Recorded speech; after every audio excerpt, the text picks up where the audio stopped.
Welcome to Writer's Block. We welcome back our regular guest star Gary Thomas and our today's guest star Stephan Byrne. Today's topic is seasonal scripts, where we'll be discussing writing a seasonal script and conventions of a seasonal script. Anyway, I hope you enjoy the show.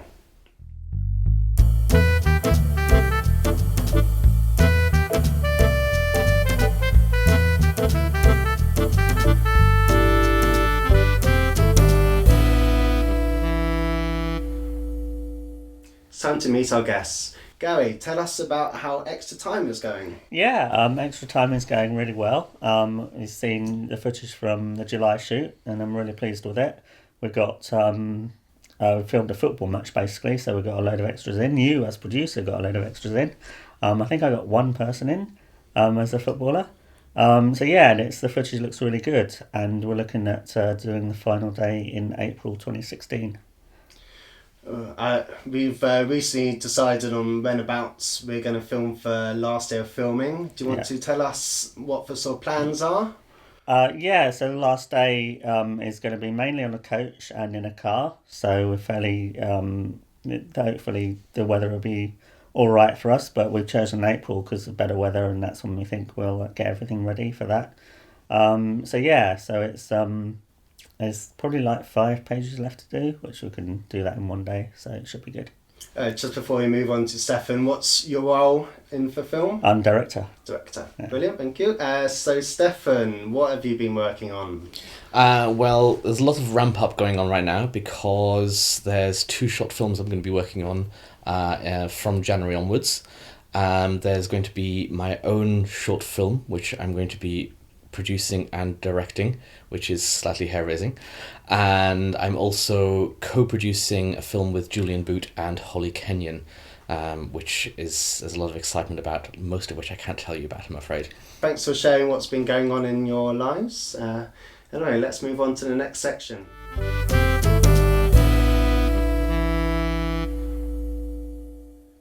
In every episode, I get my guests to choose a script related to the topic. Gary, do you want to tell us what your chosen script is? For this Christmas episode, it's a script, It's a Wonderful Life. Why does it make such a good seasonal script? I really like it. I first bought it on iTunes, and actually I first saw it with my cousin in Scotland. We watched it together, which was really nice.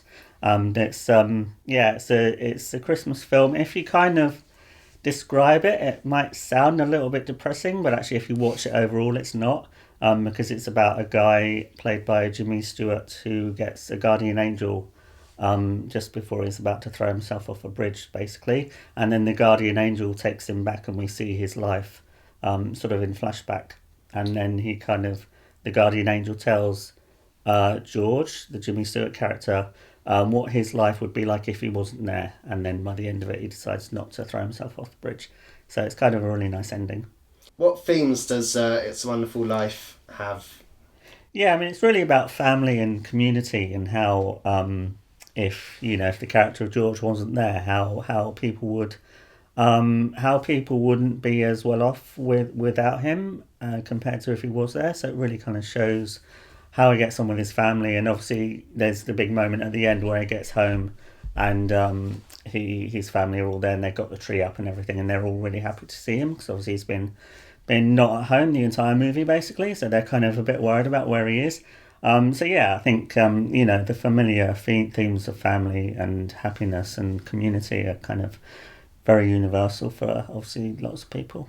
Thanks for that, Gary. Stephan, do you want to tell us what script you've chosen? I chose Die Hard 2, partly for controversial reasons. I chose a script that was set at Christmas, with Christmas imagery that is not a Christmas film. Okay. In my opinion. In your opinion? Yes. What sort of themes does it... So why does it bring in Christmas themes at all? Or? Very tangentially. So there is the aspect of family, as usual with a Die Hard film. John McClane wants to, get reunited with his wife Holly, who this time is on a plane while he's down at the airport.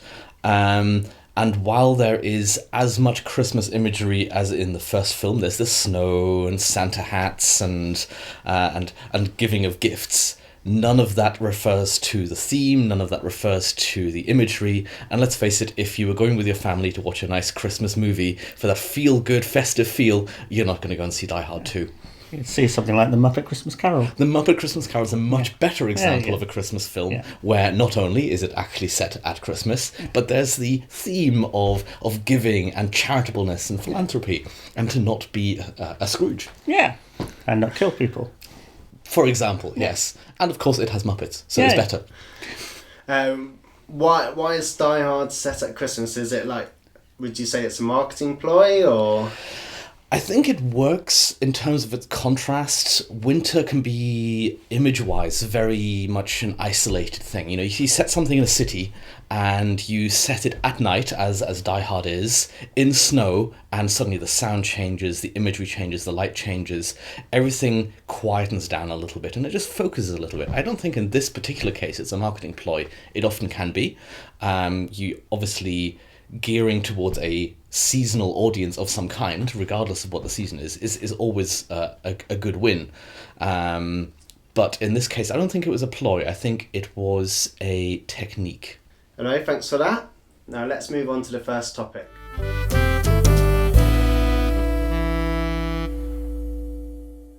Our first topic is writing a seasonal script. Stephan, can you be a non-established writer to write a seasonal script? You can, but if you're writing a feature-length spec as an unproduced writer, I don't think, unless it's astonishing, I don't think you should set your hopes very high. Seasonal scripts tend to be more churned out specifically. They tend to be on commission. That doesn't mean nobody should write them. That doesn't mean they don't get written.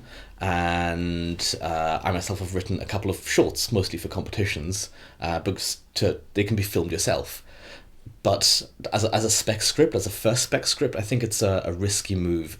And considering some of the limitations, unless family features is your ultimate target, it may not showcase your skills at that level. Have you got any further points to add, Gary? I haven't really tried to write one. I suppose my genre is rom-com, so maybe I should try and write just a seasonal spec script, because I suppose my thing would be more like Valentine's, maybe. Mm-hmm. So that would be quite interesting. But yeah, Christmas ones I haven't really thought about, actually. I think I would really have to think about what kind of story it would be if I did write one. I think it depends also what season we're talking about. You know, Christmas and Valentine's Day, but there's lots of other seasons. You know, you can go for different themes. Valentine's Day will work with your rom-com idea. Yeah, definitely. There have been some shocking Valentine's Day romantic films. That's a challenge to write a good one. Absolutely, yes. Yeah. And there's lots of scope in there. But, other seasons, ones really enmeshed in summer or autumn. Yeah. Easter, of course. I mean, you've got Rise of the Guardians, which tries to bring in as many different kinds of seasonal characters as possible, from Jack Frost and the Easter Bunny and Santa Claus. Works as a kind of a cross-seasonal film. Yeah. Usually, though, it keeps to the main ones. There's a few in the US. Of course, you've got Thanksgiving films, which are popular, almost more popular than Christmas films. Yeah. Beyond that, I'm not really sure what's... Halloween, obviously, is the other big kind of holiday films. Yes. But yeah, it's interesting. I think as a spec script, a Christmas film, I guess you have to send it out at a certain time as well. Otherwise, it'd be like weird if you sent a screenplay about Christmas out to Hollywood. If you sent it in like June, they'd be like, what is this? Yes. So yeah, I think. And then you've got the difficulty. You send it out to someone. They're reading it in December with their mulled wine and their biscuits. But also thinking in their head, okay, well, this is going to maybe be made in 2 years' time. Yeah. So you've got a lot of that cycle built in. It's very time limited. Yeah, and a lot of studios will have their films for release dates for at least 2 years in advance. Yes. So yeah, they know what they're putting out over that. At the end of the day, most spec scripts are writing examples. Yeah. And this is why I was saying, so for your first thing you're sending out, having a Christmas film, because unless you're doing something utterly dramatically different that's never been done before, this is kind of the problem. How many permutations of Santa and his elves are we going to have? Yeah. How many proposals on Valentine's Day? Yeah. Or fresh starts on New Year's Eve? Yeah. So how do Christmas films or for sort of seasonal scripts generally get made? I think we were talking earlier about how it's more about for production companies. They're like, oh, we've got this idea, but rather than obviously write it themselves, they kind of look at a list of writers and see who's available. That's right. Often it'll get pitched by a producer as an idea. Someone goes, I love this idea. We need to make it. Bring me the family movie list. And out comes the list of people who write family movies, and they'll strike some off as already working or difficult to work with, and then maybe send it down to the next 3 screenwriters to go, okay, with this idea, pitch me what you would do with this. And then they feverishly type into the night and come up and then pitch what they would do. And if they get lucky, then they get picked up. But it very much does work on those lists. So again, talking to what you were saying previously, a seasonal film like a Christmas film would be something that gets pulled off the list, not something to get you on the list in the first place. What would you say the biggest market is for the different seasons? Would you say Christmas is the biggest market? I would absolutely say Christmas. Yeah. It has the benefit of not only does it have a reasonably universal Western theme, also everybody's on holiday. Christmas films tend to try and go for, as much as they can, the 4 quadrants of getting all the different main groups of demographics, all of which are on holiday, all of which have got time to kill, all of which are kind of hoping that 2 to 3 hours of their families not being able to talk to each other might be a benefit. Yeah, there's only so much time you can spend with family. But I mean, this year we've obviously got Star Wars being released around for Christmas time, so it's not really just Christmas films that gets released and uses Christmas as a sort of when to release it, essentially. True, but then it comes back to the holiday as vacation time thing. Your big release windows are when as many people are on vacation as possible. Yeah. So hence you've got the Easter period, you've got the summer period, you've got the Christmas period. Yeah. So as many people can go and see these things as possible, rather than just restricting your viewing windows to evenings and weekends. And if you have a $200 million movie, you want as many people to see it as possible. And the interesting thing about Star Wars is obviously they have a built-in audience, so they know people are going to see it, and that's releasing Christmas, and they're already selling tickets basically, so they release tickets like more than a month in advance, and so they know they're building that audience with the audience that's already there, but also with the new kind of teenagers now, I guess, who might not have seen the first load of Star Wars films. Or even for sort of Jar Jar Binks. And let's not mention him, yeah. Anyway, next we're going to be testing for guests on their knowledge of scriptwriters.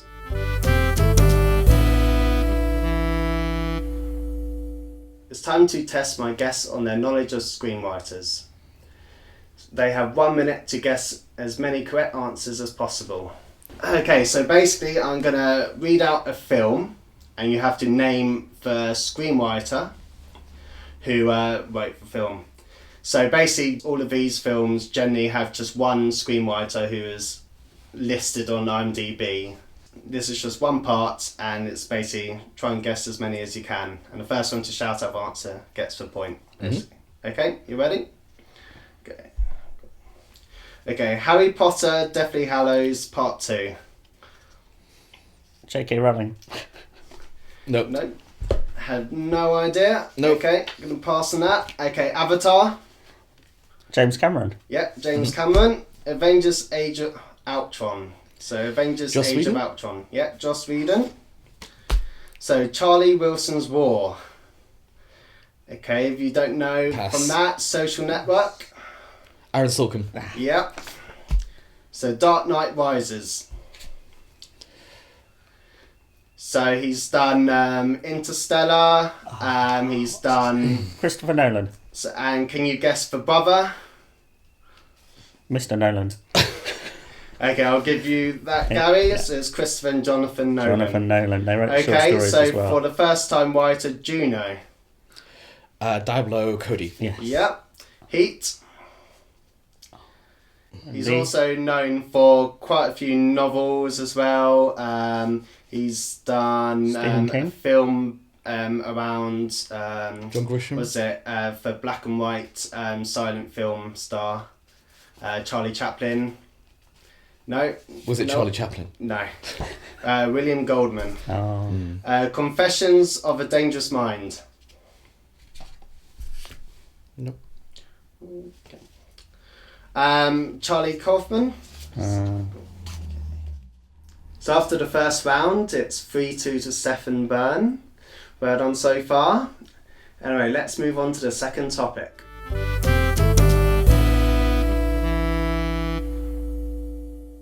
Now for our second topic, conventions of seasonal script writing. Stephan, I hear you're the guy to go to when it comes to conventions. Do you want to tell us what conventions are? I wouldn't say I'm the guy to go to, but the conventions of any thing like a seasonal script will be the locations that are often used, the tropes, the themes that are often recurring. So for a Halloween-based slasher, you'll have your haunted house, you have your graveyard, you have the recurring trope that the killer emerges and gets resurrected towards the end, clearly surprising everybody. Perhaps someone will trip while running through a forest. At Christmas, you have themes for the family ones specifically that, regardless of everything else, family comes first, and all we really needed was each other. Valentine's Day, unless it's a Valentine's Day massacre, you have the fact, as used in Love Actually for Christmas, that love is all around us. Or Christmas. Absolutely. Sometimes Christmas is all around us, which was well executed then. But all of these can, of course, be circumvented. They can be subverted. If that's done well, that can be a real winner. Okay, now we've got a better idea of what conventions are. Gary, what would you say for conventions of Christmas scripts are? I guess, yeah, as Stephan was saying, there's a lot of family in Christmas films, like the convention of the Home Alone movies. Obviously, he was always home alone, but the family always left him. They always forgot him in every movie, and they don't learn anything, you know? So that's kind of interesting. It's only the protagonist that needs to learn and Yeah, change. exactly, So- yeah. The family are fine, yeah. And, Yeah. and he's like, he must be like dreading the next holiday, you know, because it's another film and he's going to be left alone. I think he grows to like it. Huh? I think he grows to like it. Yeah, I think so. Yeah, probably made a lot of money as well.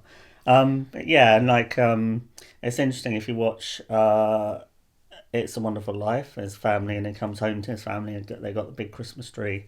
The Apartment, which isn't really a Christmas film, but it's got similar themes. But again, they kind of end the movie together. So they're kind of then I guess they're romantic movies, but they're not alone basically in the movies. So they always kind of join together at the end. So Okay, what about Halloween scripts? Halloween, yeah, there's always the killer. Obviously, it depends. I don't know. What do you think about Halloween? I'm kind of thinking of like Halloween, the Halloween films, the Omen films. They kind of had the Omen films definitely had a decapitation. Did that happen in every film? I think it did. Yeah. I mean, horrors, particularly slashers, tend to have their own conventions, Yeah. regardless of what time of year they're released. Yeah. I mean, a release window for horror films, a good one is Halloween. Yeah. But they tend to get released throughout the year, utterly unchanged, unless of course they're called Halloween. Yeah. But all the others, the tropes and the conventions are exactly the same, even if they're released at Christmas time. Yeah. And there've been some great Christmas horrors. Yeah. Yeah. There've been some terrible Christmas horrors. And Valentine's Day. Valentine's, yeah. The romantic comedies, I guess, they're the same kind of conventions. They always kiss at the end. If it's an upbeat ending, then the couple will always kiss at the end. Yeah, they always kind of obviously have a massive argument at the beginning of the film, normally within the first 10 minutes. So yeah, and you kind of the main kind of part of a romantic comedy movie is that the couple are trying to get back together. So I guess with Valentine's Day, they're trying to get back together, or they're trying to tell someone they're their Valentine. So Or learn who their true Valentine yeah, really there is. you go. Yeah, And you'll tend to find that American Thanksgiving films Yeah. follow the same kind of family structure as Christmas ones. Because also, it's very much a family-oriented time, in some ways more than Christmas. Yeah. and so, obviously there'll be a rift in the family, perhaps a black sheep of the family Yeah. returns for the meal, Yeah. strife, and of course they all come together at the end. Yeah, and of course for Thanksgiving in America they have the turkey, and Yes. in Christmas they have the ham. So yeah, it's weird because Thanksgiving are kind of, I guess we understand Thanksgiving more because of the Christmas. The meal is so similar to Christmas. Yes. Everyone gets together. So how much does Thanksgiving and Christmas kind of overlap? I suppose they overlap quite a bit with the sort of Yeah, families and- same kind of yeah. It's all about. I suppose it's another convention, maybe forcing families to be together. Yes. because they all have to get together for the holiday, so they can't kind of get out of it. It's the idea that people who normally, I guess it's the same as a romance. Yeah. People who at the beginning you would think should not be together come Yeah. together at the end because they are better together, and Yeah. they needed to learn that throughout. Yeah. What do you think makes a great seasonal script? Say, to start off with, what makes a good Christmas film? Something we've not seen a million times before would be nice. Yeah. Um, Gremlins was an interesting one because that was set around Christmas time, but it's kind of a horror. But I remember the story about one of the characters, their dad got dressed up as Santa Claus and died when he was trying to get down the chimney or something. And that was kind of, I think that It's was a very kind of... happy film. Then. Yeah, Yes. exactly. Well, they had Gremlins and, they ate people and stuff, so, it was, I think, kind of people didn't expect it to be a comedy. But then, yeah, that was kind of interesting, and I think that would kind of subvert the whole genre and subverted the Christmas story into like a really sad story for that character. Some of the great Christmas stories, of course, have been adaptations of A Christmas Carol. Yeah. We just mentioned the Muppets Christmas Yeah. Carol, one of the greats. Yeah. Only slightly behind Scrooged, which is clearly the most true rendition of Dickens's story. But again, that's a learning who you are and learning the spirit of the season, which is a strong convention of Christmas more than Thanksgiving. Yeah. That the spirit of the season of giving and being better to all mankind. Yeah. And there was Uncle Buck as well, quite a while ago, and that was Yes. coming home for the holidays as well. Yes. So it's that you got that coming home theme as well. Mm-hmm. I suppose you can say there's quite a few sort of early stories, films from like decades ago that have essentially been recycled, modernised. I know It's a Wonderful Life has been, I think even Smallville has done like a Christmas special, where it basically follows the kind of structure and the kind of same themes and the same feel basically. So yeah, it's to say stories tend to get recycled, or it's interesting how themes back then was still essentially, no matter how much time passes. I mean, in some cases it's just we've thought of nothing new, but a lot of the times it is because the themes are strong. Christmas is always going to be about family. You can subvert it. You can talk about it a different way. You can talk about a different family structure. You can talk about a non-related family, the family that is friends or people who love each other in a non-familial way. But at the end of the day, the theme for Christmas mostly is going to be family. Yeah. So does a Christmas film have to be set around Christmas? Like, I mean, Love Actually, like about for like a month, it basically sets. It's basically all of December essentially. I mean, how many of those storylines do you think kind of fit within that bill essentially of a Christmas film? It's difficult because you can have a film set at Christmas that isn't technically really a Christmas film. You can have a film that is set at Christmas, that is obviously definitely is. Yeah. And change a little bit of Love Actually, and it could be a nice Valentine's Day film. Because the theme of that wasn't Christmas. The theme was what are the different kinds of love. Yeah. Different versions of it, different renditions, different types. Yeah, and again, they had family love and falling in love with each other and trying to get back to the girl, or not being able to tell the girl that he was in love with her. There was a family that broke apart, another family that grew together. So even if it's set at Christmas and features Christmas heavily, it doesn't necessarily. It can move it can move around. Yeah, Iron Man 3 was an interesting one because that was kind of a Christmas movie, but it was like released in the summer, so there was kind of hints of Christmas, but it just felt kind of slightly weird watching that in the summer. So, do you know how well it did in the box office? I think obviously it's Iron Man, so it did pretty well, I imagine. Yeah. So it didn't obviously put people off, but it was quite kind of slightly strange I think it was watching the it. third one, so I suppose it was an event, essentially. It was the last Yeah. one. I suppose they picked up audience from the first two. Yeah. And anything Marvel, essentially, is always going to Yeah. bring in a pretty Yeah, big audience. I think it surprised me because I was like, why did they set it at that time? What, because it does kind of sometimes limit the release, but obviously for that one they really wanted it to be a summer blockbuster, and it Do you it think paid off. they actually intended to release it for Christmas originally? Or then they looked at their slate of movies, because I mean Marvel, I think they got their plans up until like 2020 Oh yeah, basically. yeah, So do you think they originally looked at a Christmas release, but then maybe something like, obviously it wasn't the same year, but something like Star Wars was going to be released, so therefore it's like, you don't, I mean, no film wants to, basically be released at the same time as a big blockbuster like that, basically. I don't know the story around it, so it may have been like to be released at Christmas, and then they thought they changed their mind and they definitely wanted it to be a summer blockbuster. I think it's kind of an interesting one to watch. So what characters, what's the sort of archetypal sort of character within all these different kind of seasons, basically? So for example, say maybe for boy in Home Alone, like, do you think he kind of fits within a certain kind of category or archetype, basically? Definitely. I think certainly with like Home Alone, obviously he's left home alone, and there's a reason, he's not an adult in that film, because he's not going to kind of call the cops, or maybe he does try, but the phones don't work. You have to give him all of these examples, but he is absolutely boy on his own.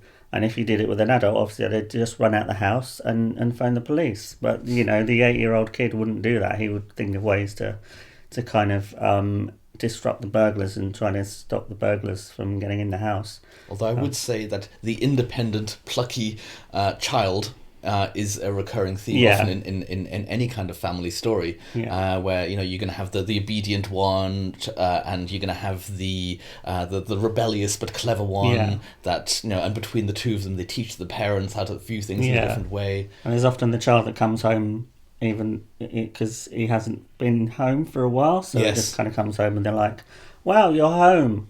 And so they got that kind of thing going on a lot of movies as well. So with something like that, I suppose you see the kind of new or different things within this household from their kind of point of view when they come back. I suppose it's kind of like an interesting way of kind of seeing things from their kind of side, in most movies you're following one character and you're seeing it through their point of view, so it's like a stranger walking into town, even though it's kind of familiar, but things have gone on without him.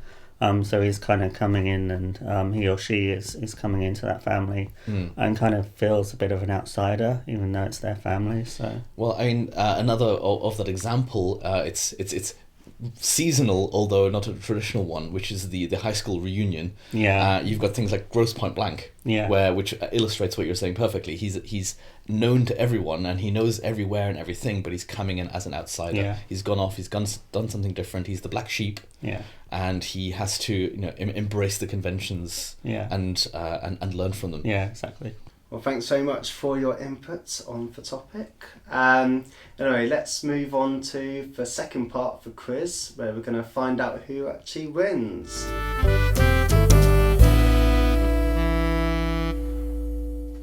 Welcome to part 2 of the quiz. So far, Stephan's winning 3-2, and we'll see whether you keeping the lead. And so let's get on with the second part of the quiz. Okay, so you've got a minute to answer as many questions as you can. Okay, again, you're just naming for scriptwriter. Godfather Part 3. Mario Puzo. Francis Ford Coppola. Yep, is Boyhood. Richard Linklater. Yes. Yep. Hugo. Martin Scorsese. No, it's not. Don't know. Pass. Directed it. It was John Logan. Borat was in it. There Will Be Blood. Coen Brothers. No. Oh. Okay, one of Anderson's. Mr. Anderson. No. it's Paul not Thomas Matrix. Anderson. Yep. Grand Budapest Hotel.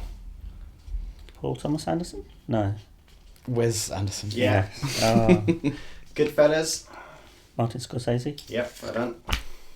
For producers, the original. Ooh. Mel Brooks. It was Mel Brooks, and you just got there Just in time. Just in time. Ooh. So let's just quickly count up the scores. So Gary, you've got 6, and Stephan, you have 5.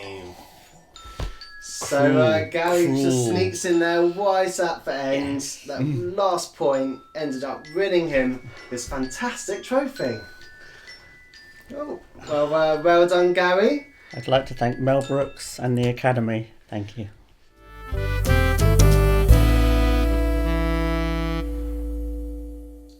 We are now at the end of the episode. I very much hope you enjoyed it. If you want to discuss any of the topics we talked about today, please contact us through Twitter. Anyway, thanks for watching and have a Merry Christmas. Gary, Stephan, don't forget yours. 3, 2, 1. Hey! Oh, I think your toy flew off. Anyway, I think you have to wait until next year for that toy. Oh, man. So you lost the quiz and you lost the toy. I did. Oh dear. I do have a Yeah. good selection of cheese jokes, though. Ooh. Cheese jokes. Now you tell us. You've got to tell us at least one cheese At joke. least one And cheese hopefully joke. it's not too cheesy. Hey. Well, by their nature, which cheese would you use to lure a bear out of a cave? I have no idea. Come on, bear. Hey. Okay, well, on that bombshell, have a Merry Christmas.